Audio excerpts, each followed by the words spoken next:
Hi guys! Welcome back to my channel. Ito na nga, nag-reunion pala ang Samlay E. At ito na nga, may tanong nga si Samantha na medyo na-touch, munting kang maiyak.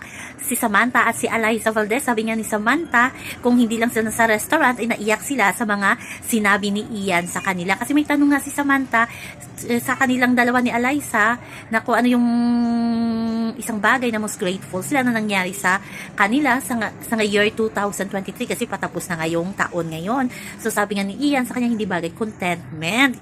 Syempre binibase yun ni Ian sa mga nag-iinsulto sa kanya na wala siyang project pero na-realize niya daw na kontento na siya kasi marami nang nagmamahal sa kanya. Yun din ang sinabi ni Alyssa kay Ian na siguro naging kontento kasi maraming nagmamahal kay Ian kahit walang project, walang show, di ba? Alam naman natin ang pagbabash kay Ian hanggang ngayon na hindi binibigyan ng project. Kaya na-touch si Alyssa at si Samantha sa mga sinabi